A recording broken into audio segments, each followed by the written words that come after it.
Assalamualaikum warahmatullahi wabarakatuh. Puji dan syukur kita panjatkan kepada Tuhan Yang Maha Esa. Dengan rahmatnya, pada pertemuan yang ketujuh hari ini kita bisa bertemu kembali untuk berdiskusi ya terkait materi yang akan saya paparkan terkait hazard dari biologi ya, atau bahaya dari biologi. Oke, alangkah baiknya sebelum menyimak kita awali dengan doa ya, berdoa menurut kepercayaan masing-masing. Berdoa dimulai. Ya, berdoa selesai. Untuk materi saya akan coba share ya. Nah, ini materi yang akan saya share terkait bahaya biologi. Oke. Untuk bahaya biologi ini salah satu bahaya yang ada di ketiga ya. Baik bahaya fisik, kimia. Nah, ini sekarang bahaya biologi ya. Terakhir itu kita bahas terkait bahaya radiasi ya, yang sudah saya bahas. Oke. Untuk bahaya biologi ada dua outline ya pada materi hari ini. Satu, bahaya biologi dan bagaimanakah manajemen untuk risiko bahaya dari biologi. Oke. Definisinya ya, untuk bahaya biologi adalah suatu agent atau organisme yang sudah diketahui atau diduga menyebabkan penyakit pada manusia, hewan, dan tanaman. Nah, salah satu contohnya ya, ada HIV, AIDS, terus yang booming pada tahun 2019 yaitu virus COVID ya. Terus juga bahaya-bahaya biologi dari nyamuk ya, nyamuk demam berdarah dulu ya, musim-musim flu burung, dan juga ada flu babi ya. Oke, ini virus-virus biologi pada zamannya ya. Next, berikutnya ada bakteri ya, bahaya biologi. Terus ada bahaya jamur, bahaya parasit, bahaya binatang pengganggu ya, seperti tikus, nyamuk, kecoa, dan juga lalat. Nah, ini masuk ke dalam bahaya-bahaya dari biologi. Berikutnya bahaya biologi ada juga bisa menyerang ya. Menyerang kemana? Ke jaringan tubuh ya, yang ada di dalam tubuh. Bisa menyerang juga, bahaya biologi itu berpengaruh kepada tulang. Bisa mengakibatkan juga rekombinan dari DNA, kultur sel, dan juga darah. Oke. Rute pajanannya. Nah, ini pernah ya saya bahas. Apa saja nih rute pajanannya? Yang pertama itu pasti dari inhalasi ya, melalui pernapasan. Berikutnya melalui kulit ya. Melalui kulit yaitu biasanya terhadap gigitan nyamuk. Untuk inhalasi, kontaminasi ya dari udara. Berikutnya juga ada melalui mulut ya, atau oral, baik itu melalui makanan ataupun melalui air ya. Dan yang terakhir yaitu terkait suntikan ya, atau injeksi pajanannya. Berikutnya untuk efek bahaya dan biologi ya, dimulai dari penyakit, infeksi, terus vektor ya, vector disease, terus dari air, terus juga bisa mengakibatkan cedera, dan yang lainnya. Nah, bagaimanakah kita untuk mengatasi risiko dari bahaya biologi? Maka diperlukanlah manajemen risiko di dalamnya ya. Bagaimana kita memanage, seorang ahli K3 itu memanage risiko bahaya biologi. Nah, tentu harus tetap kita ingat, yaitu apa? Antisipasi, rekognisi, evaluasi, dan pengendalian. Ini basic dari atau kunci ya dari manajemen risiko, baik bahaya biologi, fisik maupun kimia. Kita ingat dengan AREP ya, antisipasi, rekognisi, evaluasi, dan pengendalian. Nah, bagaimanakah mengantisipasinya pada bahaya biologi? Ya, salah satunya yaitu dengan melakukan survei jalan selintas atau walk survei pada tempat kerja kita ya. Lihat gitu kan, di tempat kerja itu apa saja bahaya-bahaya yang ada di tempat kerja dengan melakukan jalan selintas. Berikutnya melakukan review dokumen. Apakah dokumen-dokumennya itu sudah sesuai dengan standar yang ada atau SOP-nya ada atau tidak, ya. Nah, itu salah satu untuk antisipasi. Terus apa saja yang harus diantisipasi? Yang pertama tentu saja adalah airborne, ya. Terus dari foodborne-nya, baik dari bahaya melalui udara, melalui makanan, melalui air, ya, dan juga melalui vektor pengganggu, ya, baik itu vektor-vektor itu seperti lalat, nyamuk, ya, terus juga binatang pengganggu. Nah, selain itu mungkin perilaku juga, ya, perilaku pekerja yang jorok itu bisa berbahaya, dan pengendalian yang sudah ada. Untuk rekognisi, nah, apa yang perlu ditekankan atau diperhatikan, ya. Yang pertama, bahaya biologi yang terlihat, ya. Terus tanda atau label bahaya apakah ada atau tidak. Nah, ini untuk housekeeping, ya, pembersihan itu diperlukan. Mulai dari apa? Mulai dari dinding, mulai dari lantai, mulai dari atap, tempat sampah, dan lainnya. Nah, selain itu, bekerja juga tidak sesuai dengan prosedur. Nah, ini bisa menjadi bagian dari rekognisi dan penggunaan APD. Nah, yang dilihat, ya, kita bisa lihat apa saja, bagaimana housekeeping-nya, bagaimana prosedurnya, bagaimana APD-nya. Nah, selain itu, apa yang dicium atau dirasakan? Nah, salah satunya adalah bau, ya, dengan menggunakan indera penciuman kita. Jadi merekognisi itu kita bisa merasakan bau dari sampahnya ataupun melihat hal-hal yang kurang sesuai. Selain itu, apakah mendengar? Nah, rekognisinya dengan cara mendengar. Misalnya suara hewan dari pengganggu, tikus, ya. Selain tikus ada banyak lalat ataupun nyamuk. Nah, apakah Anda tiba-tiba merasakan gejala tertentu? Pusing, sakit kepala, bersin, mual, muntah, dan lainnya. Nah, itu adalah bagian siklus, ya, tahapan-tahapan dari rekognisi bahaya biologi. Berikutnya, bagaimanakah melakukan evaluasi?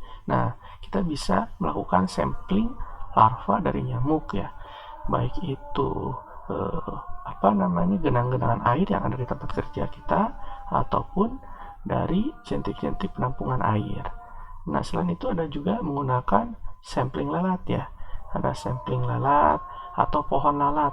Nah, berapakah itu siklus atau koloni-koloni lalat yang ada dalam satu waktu. Selain itu juga ada mosquito light trap, ya. Nah, ini bagaimanakah penggunaan alat, ya, untuk menangkap nyamuk, ya. Berikutnya juga ada sampling dari kecoa, ya, menggunakan alat sampling dan juga perangkap tikus, ya. Perangkat tikus biasanya untuk evaluasi terkait vektor-vektor ini kita bisa kerjasama dengan pihak ketiga, ya, bagian pest control, melakukan MOU dengan pihak ketiga. Nah, nanti secara teknis mereka akan melakukan evaluasi atau pengendalian dari bahaya biologi, sedangkan kita nanti secara administrasi akan mengevaluasinya. Berikutnya ada juga nih, ya, ada sampling koloni baik itu jamur ataupun bakteri. Nah, ini menggunakan agar-agar. Nanti disimpan agar-agarnya, ya, di dalam wadah alat, ya. Nah, nanti selama beberapa siklus, nah, nanti akan dilihat bagaimanakah sampling koloni jamur dan juga bakterinya. Ini juga bisa dilakukan dengan pihak ketiga, ya. Nanti HSE bisa melihat prosesnya, terus kita lihat samplingnya. Berikutnya, untuk efek biologi tahun 2019 itu sangat familiar, ya, dengan adanya rapid test, terus juga terkait untuk swab test, ya. Nah, untuk di rumah sakit sendiri pasti sering dievaluasi bagaimanakah penyakit dari COVID, ya. Nah, di sini berikutnya ada standar, ya. Standar pada Permenkes nomor 50 tahun 2017, di mana ada standar baku mutu dari kesehatan lingkungan untuk vektor, ya. Misalnya vektornya ada nyamuk, Anopheles, terus parameternya mean beating rate-nya MBBR, satuan ukurannya angka gigitan nyamuk per orang atau per malam. Nah, nilai baku mutunya kurang dari 0,025. Berikutnya ada larva Anopheles, ya, vektornya. Parameternya itu indeks habitatnya. Nah, untuk satuannya persentase habitat atau perkembangbiakan yang positif dari larva. Nilai baku mutunya itu harus kurang dari 1. Berikutnya ada nyamuk Aedes aegypti atau ini ya, nyamuk demam berdarah. Dengan parameternya angka istirahat resting rate, satuan ukurannya angka kepadatan nyamuk istirahat per jam. Nah, nilai baku mutunya kurang dari 0,25. Berikutnya selain nyamuk, larvanya juga dilihat ya, dengan parameternya ada ABJ ya, angka bebas jentik. Nah, satuan ukurannya persentase rumah atau bangunan yang negatif dengan larva. Nilai baku mutunya harus lebih dari 95. Yang kelima yaitu nyamuk culek sp dengan parameter MHD ya, mean of horde density. Satuan ukurannya angka nyamuk yang hingga per orang per jam. Nilai baku mutunya itu harus kurang dari 1. Nah, berikutnya ada larva ya, culek sp. Parameternya indeks habitat, satuan ukurannya persentase habitat perkembangbiakan dengan nilai baku mutu yaitu kurang dari 5. Next ada vektor Mansonia, pinjal, lalat, dan kecoa dengan parameter-parameter yang berbeda ya, mulai dari MHD, indeks pinjal khusus, terus indeks populasi lalat, dan indeks populasi kecoa. Nah, satuannya berbeda-beda juga, ada angka nyamuk yang hinggap, ada jumlah pinjalnya ya, ada juga angka rate populasi lalat dan populasi kecoa, di mana nilai baku mutunya dimulai dari harus kurang dari 5 ataupun kurang dari 2. Nah, ini standar dari Permenkes nomor 50 tahun 2017. Berikutnya ada standar baku mutu kesehatan lingkungan untuk binatang pembawa penyakit, di mana salah satunya ada tikus ataupun keong dengan parameter sukses trap atau indeks habitat. Ini juga sesuai dengan Permenkes nomor 50 tahun 2017. Dengan satuan ukurnya persentase tikus yang tertangkap oleh perangkap. Dengan nilai baku mutu itu harus kurang dari 1. Sedangkan untuk keong, jumlah keong dalam 10 meter persegi habitat, nilai baku mutunya harus 0. Oke. Untuk bahaya biologi, ya bakteri atau jamur ada nilai ambang batasnya ya. Ada 700 CFU per mili kubik ya. Nah, untuk jamur pun ada 1000 CFU per meter persegi ya. Untuk ruang perkantoran ini sesuai dengan Permenkes nomor 48 tahun 2016. Nah, untuk pengendalian selalu kita ingat dengan proses yang namanya eliminasi, rekayasa teknik, administrasi, dan pengendalian. Di mana untuk eliminasi, nah kita bisa menghilangkan semua sumber bahaya biologi yang teridentifikasi tadi ya, mulai dari vektor A sampai vektor Z ya. Nah, berikutnya rekayasa teknik. Nah, rekayasa teknik itu bisa melakukan pengaturan sistem ventilasi, pemasangan lampu UV pada sistem AC, ataupun penggunaan biosafety kabinet ya pada di laboratorium untuk menghindari tadi jamur ya. Berikutnya ada maintenance of heating and AC equipment. Nah, jadi diperlukan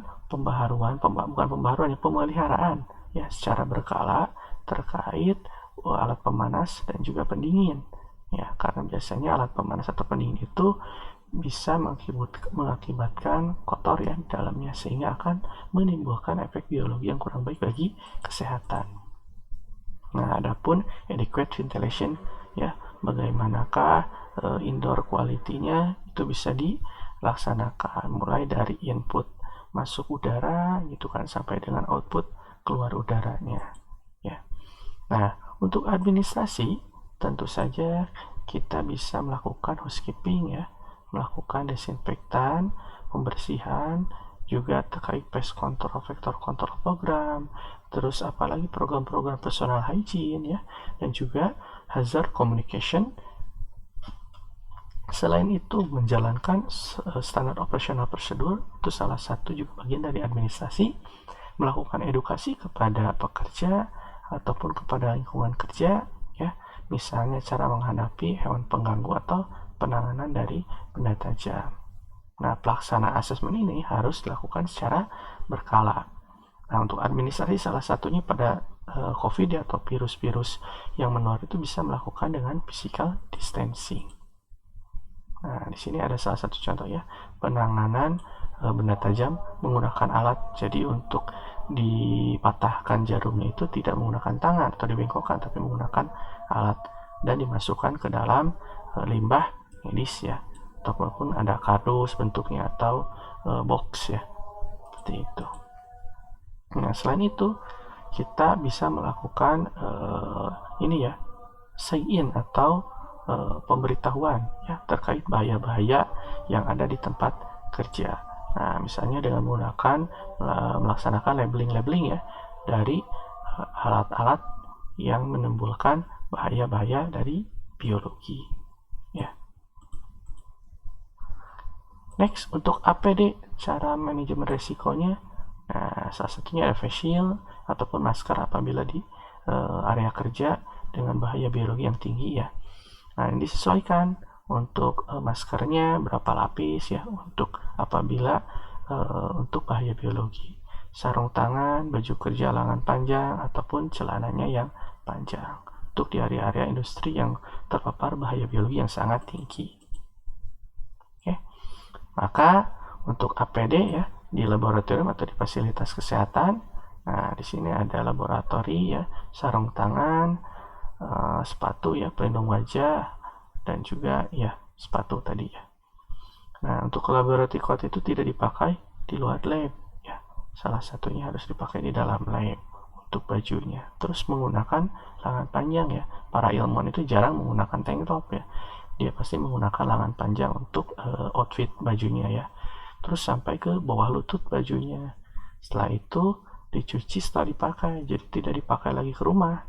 Jadi untuk di laboratorium atau di vaskes itu semua peralatannya itu satu kali pakai ya, atau disimpan di tempat nanti akan diambil oleh bagian CSSD. Maka jika diperlukan digunakan baju lab atau ini ya, celemek satu kali buang. Nah, untuk sarung tangan juga APD-nya ada jenis nitril atau vinil ya. Nah, sebaiknya juga dilakukan menggunakan bahan yang sekali pakai. Apabila peralatannya reusable, maka harus dicuci setelah digunakan dan disimpan dengan baik. Untuk pelindung wajah dan mata bisa menggunakan masker atau face shield dan Google Glass ya. Nah, untuk sepatu pun itu harus tertutup, tidak berhak. Jika memungkinkan sepatu di dalam dan di luar lab, bedakan ya. Jadi pada saat masuk ke dalam lab itu menggunakan sepatu yang ada di laboratorium khusus. Nah, sedangkan setelah di luar itu menggunakan sepatu biasa ya. Oke, nah berikut ada referensi ya. Referensi yang bisa rekan-rekan mahasiswa lihat dimulai dari poin pertama sampai terakhir. Oke. Mungkin singkat ya untuk pertemuan bahaya biologi yang saya paparkan pada sesi kali ini. Oke, untuk absensi jangan lupa diisi, dan juga untuk pertanyaan bisa ditanyakan melalui Google Classroom ya apabila ada pertanyaan. Nanti media pembelajaran untuk presentasi ini akan saya upload ya. Nanti rekan-rekan sekalian bisa melihat kembali review-review terkait pemaparan yang ada. Oke. Akhir kata kita akhiri dengan doa ya. Berdoa mulai.